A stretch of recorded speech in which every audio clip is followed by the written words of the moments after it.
नहीं देती। तुम मेरे साथ चलने से मना कर रहे हो। नहीं राजकुमारी, मुझे आपकी चिंता है, इसलिए कह रहा हूँ। कृपया आप मेरी बात मान लीजिए, जंगल के उस पार मत जाइए। बकवास बंद करो, मेरी चिंता छोड़ो। फैसला हो चुका है।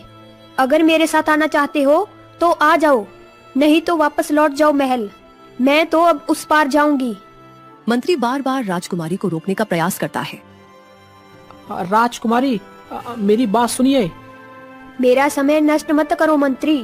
राजकुमारी अपने घोड़े पर बैठ तेजी से घने जंगल की ओर निकल जाती है। हे भगवान, हमारी रक्षा करना।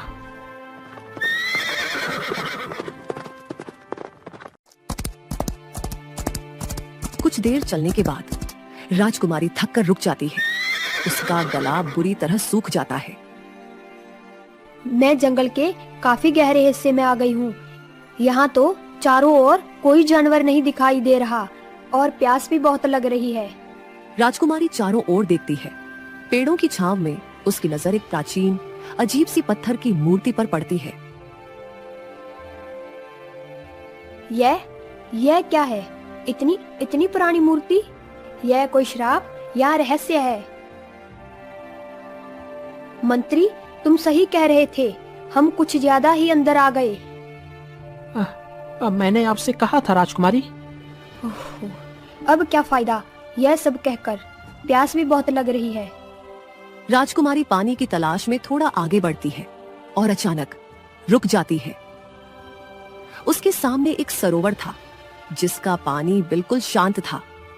प्यास की तीव्रता के कारण राजकुमारी खुद को रोक नहीं पाती और तेजी से सरोवर की ओर बढ़ती है।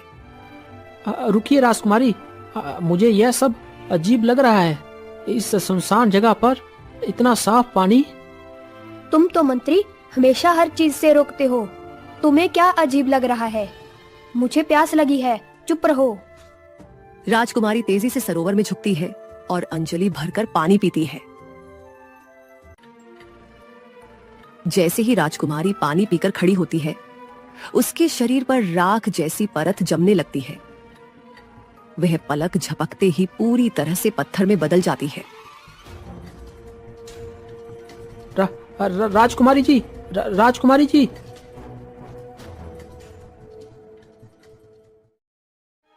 ये क्या हो गया राजकुमारी? ये क्या हो गया? राजकुमारी तो अब पत्थर की बन गई। इस सरोवर का पानी पीते ही पत्थर बन गई है। मैंने कहा था राजकुमारी, आपने मेरी एक बात भी नहीं मानी। आपको कितना रोका, अब मैं क्या करूं? किस मुंह से महल जाऊं? महाराज मुझे नहीं छोड़ेंगे। हे भगवान, क्या करूं मैं अब? मंत्री बिना कुछ सोचे समझे भारी हृदय से अपने घोड़े पर सवार होता है और तेजी से महल की ओर लौटता है। महाराज, महाराज। मंत्री, क्या हुआ मंत्री? तुम अकेले क्यों लौटे हो? और राजकुमारी कहाँ है? और तुम्हारी ये दशा क्यों है? महाराज, महाराज, आपकी लाडली अब इस दुनिया में नहीं रही। क्या क्या बकवास कर रहे हो तुम? क्षमा करें महाराज, हम जंगल के उस हिस्से में गए जहां जाने को मैंने बार बार मना किया। राजकुमारी को प्यास लगी, उन्होंने एक रहस्यमयी सरोवर का पानी पी लिया। उस सरोवर का पानी विष नहीं, वह पानी एक शराब था। शराब? हाँ महाराज, जैसे ही राजकुमारी पानी पीकर खड़ी हुई तो वह पत्थर की मूर्ति बन गई। झूठ, तुम झूठ बोल रहे हो। तुमने मेरी बेटी को खो दिया। मैं तुम्हें। ये सच है महाराज, मैं उस शराब को देखकर भागा हूँ। मैं अपराधी हूँ, मुझे दंड दीजिए। लेकिन मैंने राजकुमारी को बहुत रोका था महाराज। मेरा सब कुछ, मेरी बेटी। महाराज तेजी से राजगुरु के पास आते हैं। राजगुरु ध्यान मुद्रा में बैठे थे। गुरुदेव, गुरुदेव, आंखें खोलिए। मंत्री कह रहे हैं कि मेरी पुत्री, मेरी राजकुमारी किसी सरोवर का पानी पीते ही पत्थर की बन गई है। क्या ये भयानक बात क्या ये सचमुच सच है? राजगुरु धीरे धीरे आंखें खोलते हैं। शांत होइए महाराज।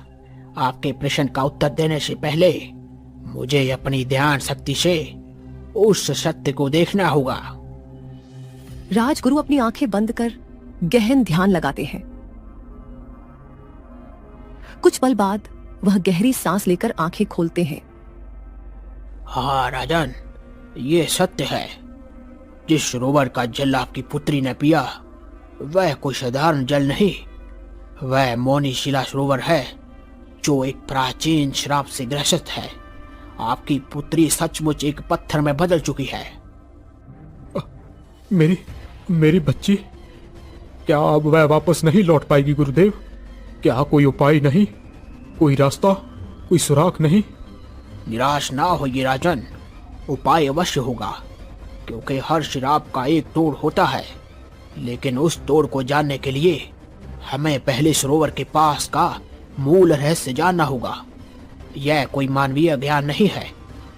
आपको उस रहस्य भरे जंगल में जाना होगा जहां युगों से एक ज्ञानी प्राणी निवास करता है, जो उस जंगल के हर पत्ते, हर कण का रहस्य जानता है। कौन है वह? कौन है वह गुरुदेव? मुझे बताइए। वह बुद्धिमान बूढ़ा उल्लू। उसकी उम्र इतनी अधिक है कि वह हमारे राज्य के बनने से पहले से इस वन का साक्षी है। अगर कोई सुराग मिल सकता है तो वह केवल उसी से मिलेगा। आपको उस उल्लू से मिलना होगा। बताइए गुरुदेव, मैं अभी जाता हूँ। वह कहाँ मिलेगा? राजन, वह वन की सीमा पर नहीं बल्कि जंगल के हृदय स्थित एक बड़े पेड़ पर रहता है, लेकिन वहां तक पहुंचने का मार्ग बहुत कठिन है।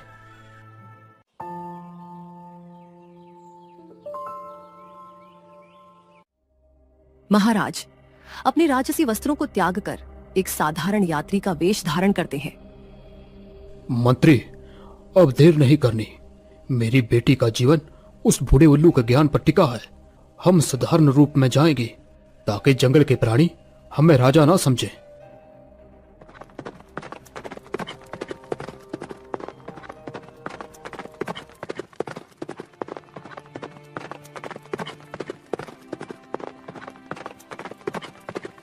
राजा और मंत्री मुश्किल से रास्ता बनाते हुए अंत में एक विशाल और प्राचीन वृक्ष तक पहुंचते हैं।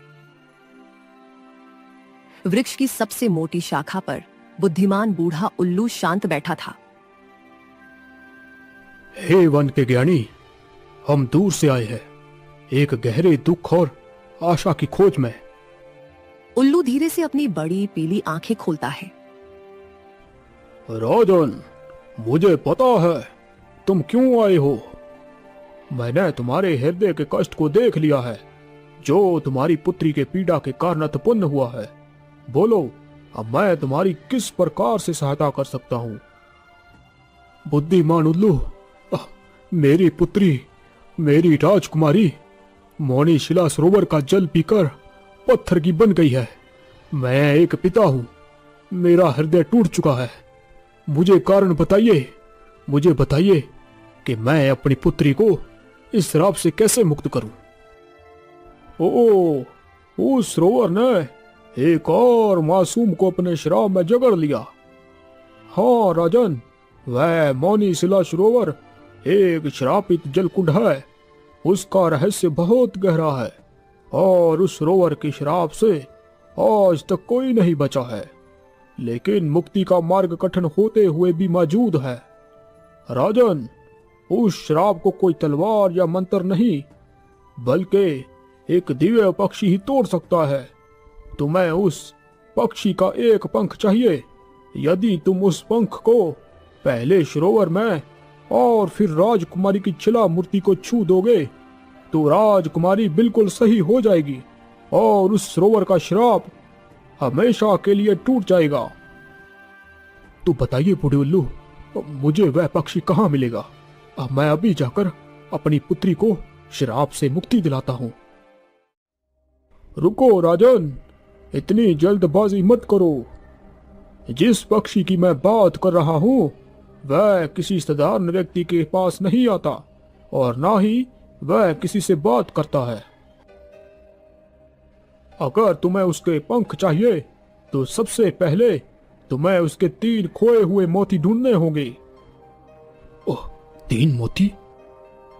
हाँ राजन, 3 खोए हुए मोती।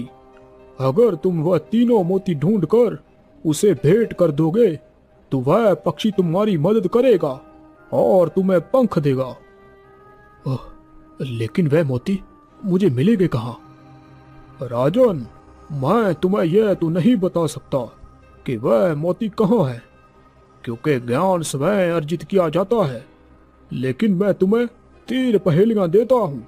इन पहेलियों को समझकर तुम अवश्य ही उन स्थानों तक पहुंच जाओगे जहां वह 3 मोती छिपे हैं।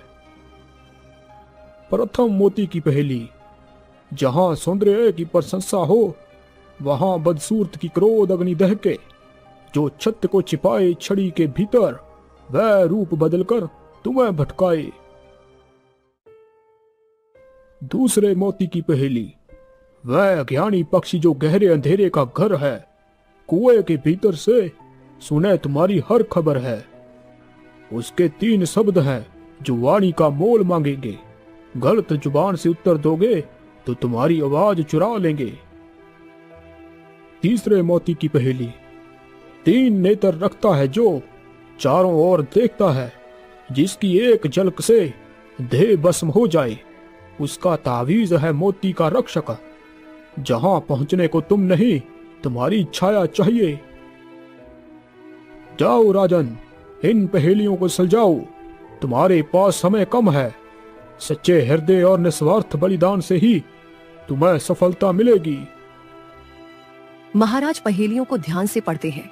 वह अपने मंत्री की ओर देखते हैं और अब अपनी यात्रा का आरंभ करते हैं। राजा अपने मंत्री के साथ वे पहली पहेली को सुलझाने का प्रयास करते हैं।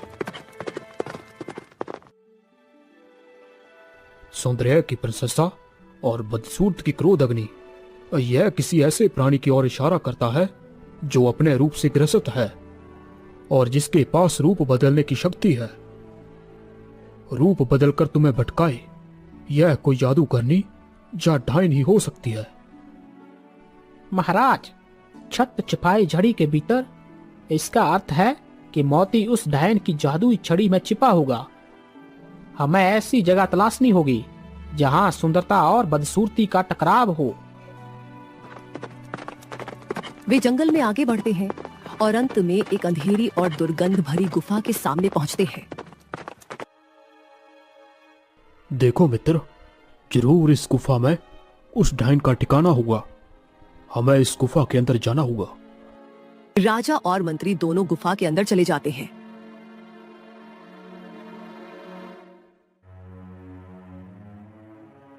महाराज, ये कैसी जगह है?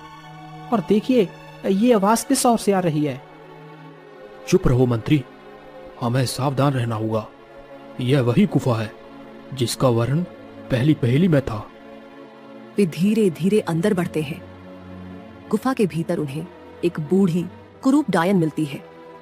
उसके हाथों में एक मृत शिशु। वह धीरे धीरे और उदास मन से लोरी गा रही थी। सो जा, सो जा, सो जा मेरे लाल, तू मेरा राज दुलारा। इस दुनिया में तूने ही तो दिया मुझे सहारा। महाराज, देखिए उसे। हे देवी, कौन हो तुम? मेरे बच्चे को नींद आ रही है, जोर से मत बोलो। महाराज, ये हमें बेवकूफ बना रही है। यह बच्चा तो मर चुका है, और जरा देखिए महाराज, यह कितना बदसूरत है। इसे कोई लोरी नहीं बल्कि। मंत्री के मुंह से मर चुका है और बदसूरत शब्द निकलते ही डायन की उदासी भीषण क्रोध में बदल जाती है। मेरे बच्चे को मृत कहा, मेरे लाल को बदसूरत कहा। तुम सत्य को जानते हो तो अब तुम केवल बेमानी शोर मचाओगे। वह तेजी से अपनी छड़ी घुमाती है। तेज प्रकाश मंत्री पर पड़ता है और वह एक पल में हरे तोते में बदल जाते हैं। डायन फिर से अपने बच्चे को थामकर लोरी गाने लगती है, मानो कुछ हुआ ही ना हो। शांत हो जाओ मित्र। राजा अब सीधे उसकी भावना पर प्रहार करते हैं, जैसा कि उल्लू की पहेली ने संकेत दिया था। देवी, मैं आपके पास केवल एक क्षमा मांगने आया था। ये मूर्ख सच और झूठ का भेद नहीं जानता। मैंने आपके पुत्र को देखा, मैं आपको बता नहीं सकता। मैंने अपने जीवन में इतना अद्भुत, इतना तेजस्वी और इतना खूबसूरत शिशु पहले कभी नहीं देखा। यह बालक तो सीधे स्वर्ग से उतरा लगता है। यह धरती इसके लिए बनी ही नहीं थी। इस सौंदर्य की बराबरी तो कोई नहीं कर सकता। डायन का गुस्सा धीरे धीरे शांत होता है। तुम सही कहते हो। मेरा बच्चा वह सबसे सुंदर था, वह दुनिया के लिए बहुत अच्छा था, इसीलिए मुझे छोड़कर चला गया। माता, अब मैं एक छोटा सा अनुरोध लेकर आया हूँ। आपकी ये छड़ी बहुत अद्भुत लगती है। क्या मैं इसे एक पल के लिए हाथ में लेकर इसकी कारागारी देख सकता हूँ? अब मैंने सुना है कि चुड़ैलों की छड़ियों में अनोखा ही सलप होता है। क्या मेरी छड़ी देखना चाहते हो? ठीक है, ले लो, पर इसे छूना नहीं, यह बहुत शक्तिशाली है।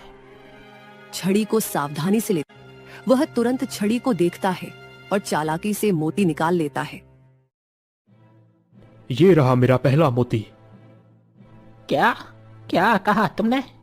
मेरी छड़ी, मेरा मोती? तुम धोखेबाज हो। मुझे माफ करना देवी, पर मेरी बेटी का जीवन इस मोती पर टिका है। यह एक पिता की मजबूरी है। अब मेरी बेटी पत्थर की बन चुकी है। उसे जीवन देने के लिए मुझे बाकी के 2 मोती भी चाहिए। पहला मोती मैंने ले लिया है। चलो मित्र, जल्दी से इस गुफा से बाहर निकलो। इतना कह राजा और तोता मंत्री जल्दी जल्दी गुफा से बाहर निकलते हैं। महाराज, हमने पहले मोती को ढूंढ निकाला, लेकिन महाराज देखिए, मैं एक तोते में बदल गया। डरो नहीं मित्र, हम तुम्हारे ठीक होने का रास्ता भी ढूंढ लेंगे। अब हमें उस दूसरे स्थान की ओर बढ़ना होगा जहां हमें दूसरा मोती मिलेगा। हाँ महाराज, अब उल्लू की दूसरी पहेली याद कीजिए महाराज। ज्ञानी पक्षी, गहरा अंधेरा और वाणी का मोल। हमें उस ओर जाना होगा जहां का जंगल सबसे पुराना और सबसे शांत है। चलो उस दिशा में चलते हैं। राजा और मंत्री घने जंगल में आगे बढ़ते हैं। वे 2 दिन तक घने रास्तों से गुजरते हैं। तीसरे दिन वे एक ऐसे जंगल में प्रवेश करते हैं जहां पेड़ इतने पुराने थे कि सूरज की रोशनी मुश्किल से जमीन तक पहुंच पाती थी। चारों ओर एक रहस्यमयी मौन छाया हुआ था। महाराज, ये जगह सही लगती है। इस जगह की चुप्पी चीख चीख कर वाणी के शराब की बात कर रही है। राजा और तोता मंत्री ध्यान से चारों ओर देखते हैं। उन्हें पत्थरों से बना एक प्राचीन कुआं दिखाई देता है। कुएं के पास अजीब सी शांति थी। देखो महाराज, वही कुआं, पहेली के अनुसार ज्ञानी पक्षी जो गहरे अंधेरे का घर है। और देखिए, ऊपर कोई पेड़ नहीं है जिस पर गिद्ध बैठ सके, इसीलिए वह कुएं के भीतर ही निवास करता होगा। हाँ मित्र, लेकिन यह अब एक ज्ञान की परीक्षा है। हमें मौन होने का खतरा होगा। राजा और तोता मंत्री दूसरी पहेली सुलझाकर कुएं के अंदर पहुंचते हैं।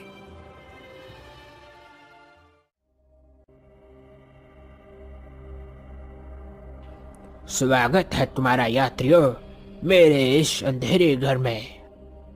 मुझे पता है तुम यहाँ किस लिए आए हो।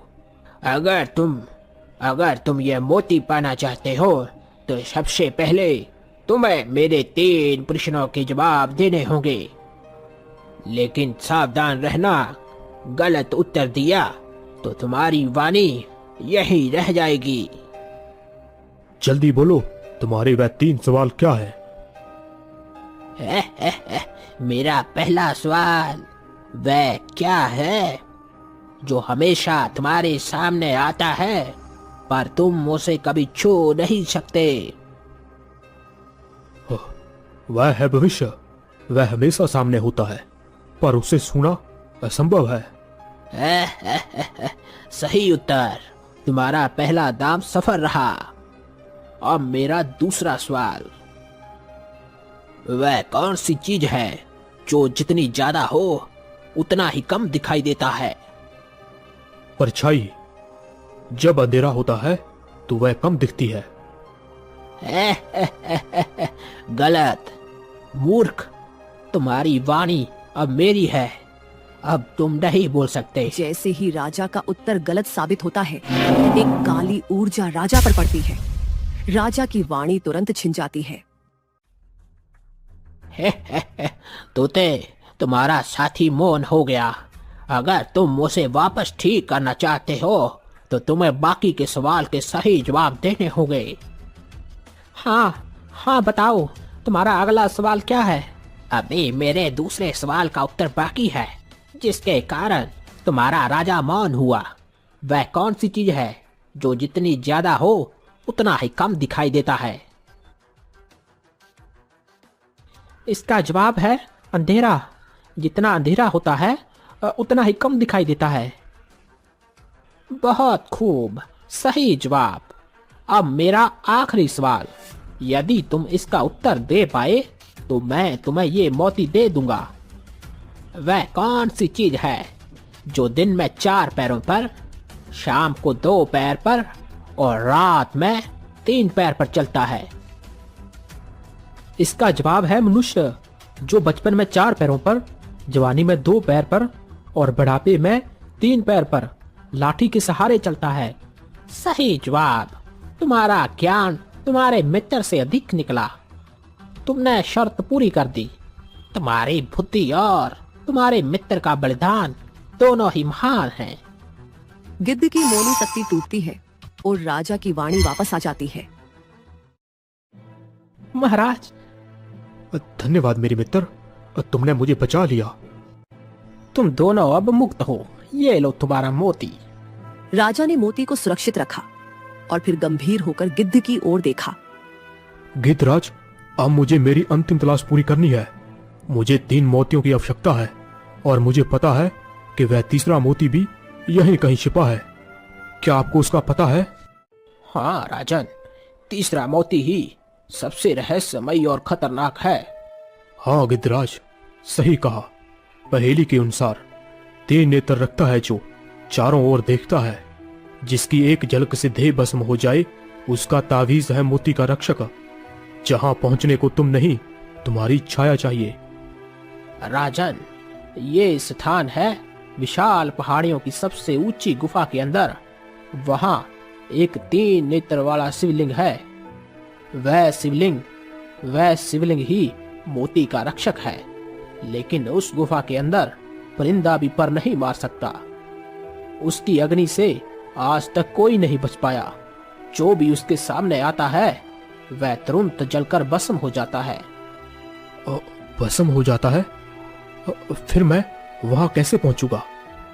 राजन, ध्यान से सुनो। पहली पहेली का अर्थ। पहेली कहती है कि वहां तुम्हारी छाया चाहिए। तुम्हें अपनी भौतिक देह को शिवलिंग की दृष्टि से छिपाना होगा। तो फिर इसका क्या रास्ता है? कोई उपाय? गिद्ध ने काफी देर तक गहन विचार किया। हाँ राजन, एक रास्ता है। उसी दिशा में पहाड़ियों के पास एक विशेष वृक्ष जिसकी पत्तियां। क्या पत्तियां? क्या करना होगा पत्तियों का? राजन, उस पेड़ की पत्तियां दिव्य है।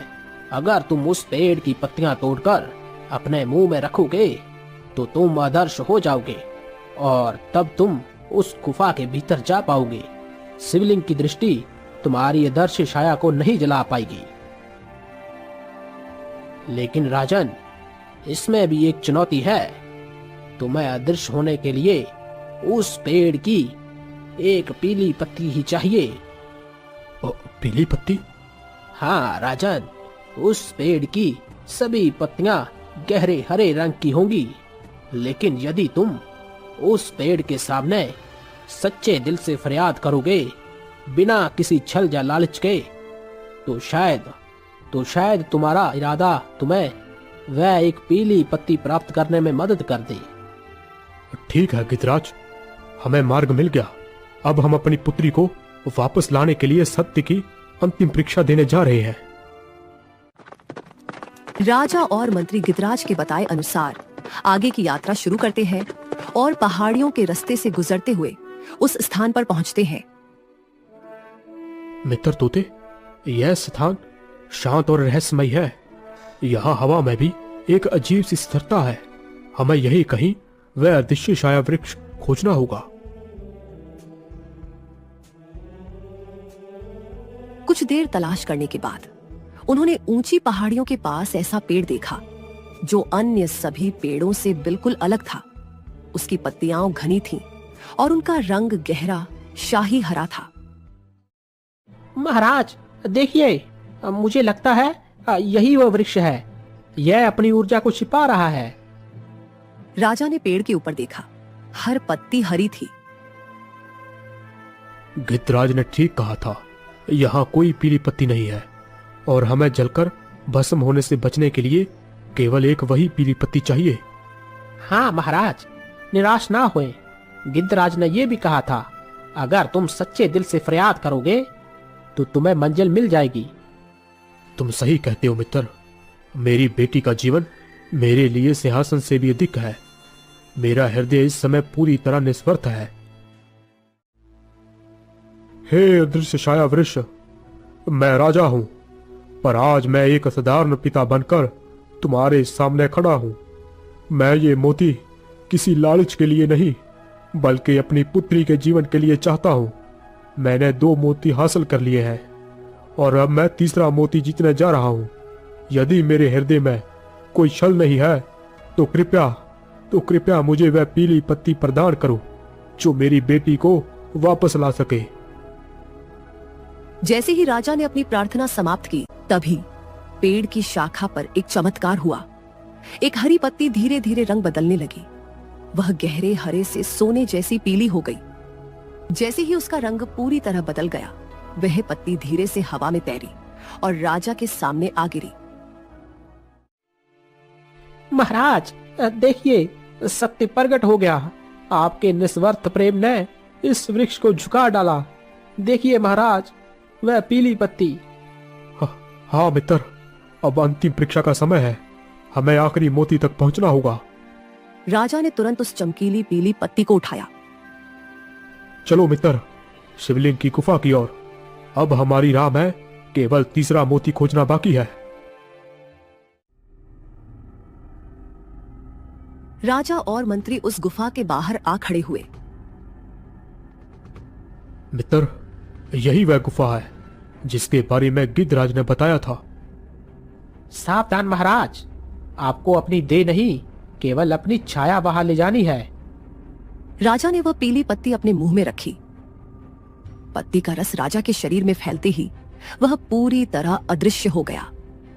अरे अरे महाराज, आप तो अदृश्य हो चुके हैं। मैं आपको नहीं देख पा रहा हूँ। हाँ मित्र, उस वृक्ष की एक पत्ती ने अपना असर दिखा दिया है। अब मुझे अपना काम करना है। तुम यही ठहरो, मैं उस मोती को लेकर आता हूँ। राजा अब एक अदृश्य छाया के रूप में उस गुफा में प्रवेश करते हैं। गुफा के केंद्र में एक प्राचीन शिवलिंग स्थापित था, जिसके पास रुद्राक्ष की माला पर मोती चमक रहा था। शिवलिंग के सामने एक विशाल नागदेव सर्प कुंडली मारकर बैठा था। यह नागदेव नहीं, बल्कि मोती की रक्षा करने वाला एक शाप था। राजा अदृश्य रहते हुए शिवलिंग के पास पहुंचा। राजा ने पीली पत्ती मुंह से बाहर निकाल दी और दृश्यमान हो गया। हे नागदेव, मैं अपनी पुत्री के जीवन के लिए ये मोती चाहता हूं। मेरी विनती है कि आप यहां से हट जाएं। लेकिन सर्प अपनी जगह से जरा भी नहीं हिलता और शांत बैठा रहता है।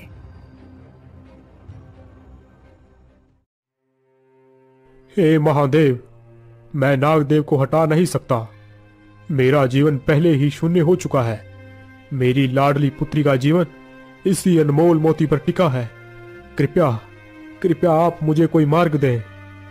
राजा ने इतना कहते ही अपनी आंखें खोली और देखा वो सर्प अपनी जगह से हट गया और एक कोने में चला गया।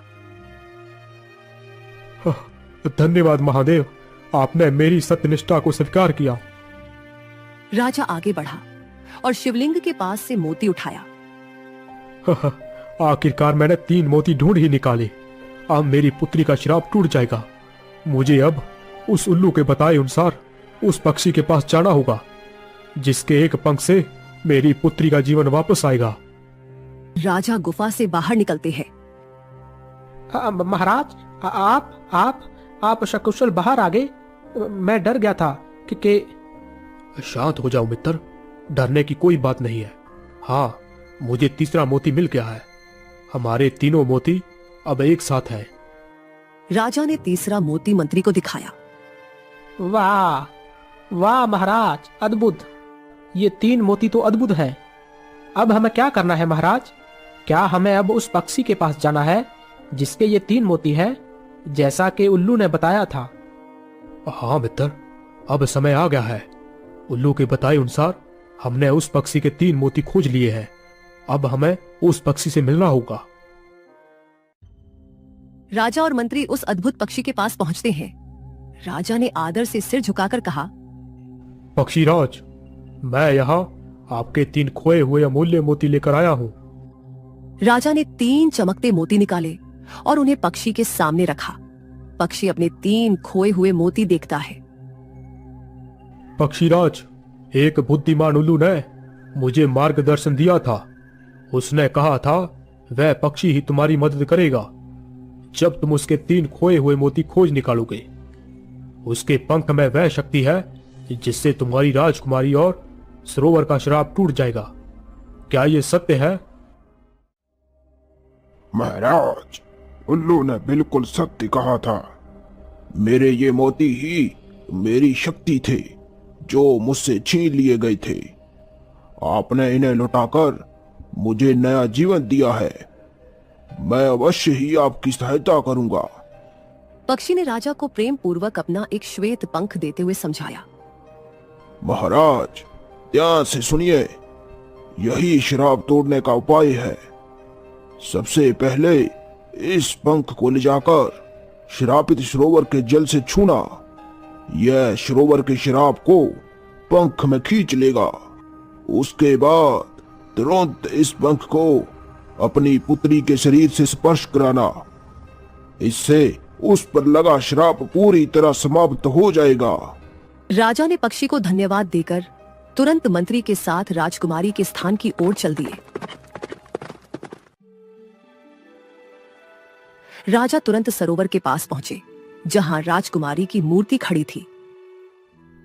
राजा ने श्रद्धा से उस जादुई पंख को सरोवर के जल से स्पर्श कराया। पंख के जल छूते ही सरोवर का जो शांत पानी हलचल में आया और सरोवर का श्राप टूट गया। फिर राजा ने अपने जीवन की सबसे बड़ी उम्मीद के साथ उस पंख को धीरे से अपनी पुत्री के माथे से स्पर्श कराया। एक तेज प्रकाश के साथ राजकुमारी पूरी तरह अपने असली रूप में आ जाती है। पिताजी, राजा अपनी बेटी को सही सलामत देखकर खुशी से रो पड़े। बेटी, तुम्हारा श्राप टूट गया, लेकिन मेरे वफादार मंत्री अभी भी इस तोते के शरीर में कैद है। क्या ये पंख उन्हें भी श्राप मुक्त कर पाएगा? पिताजी, पक्षी राज का ये पंख मेरे यहाँ सरोवर के लिए नहीं बल्कि श्राप मुक्ति के लिए था। मुझे लगता है कि ये मंत्री जी पर भी काम करेगा। राजा ने उम्मीद से भरकर वह जादुई पंख तोते की ओर बढ़ाया और तोते के पंखों को धीरे से स्पर्श करा दिया। पंख छूते ही तोते के शरीर से भी एक रोशनी निकली। अगले ही क्षण तोते का शरीर टूट गया और उसकी जगह असली मंत्री अपने मानवीय रूप में खड़े थे। महाराज, आप तो महान हैं। आपने ना केवल राजकुमारी को बल्कि मुझे भी उस दुष्ट जादूगरनी के श्राप से मुक्ति दिला दी। अब राजा, राजकुमारी और मंत्री तीनों शाप मुक्त होकर एक दूसरे को देख रहे थे। सरोवर का जल निर्मल हो चुका था और खुशी की लहर पूरे वातावरण में छा गई थी।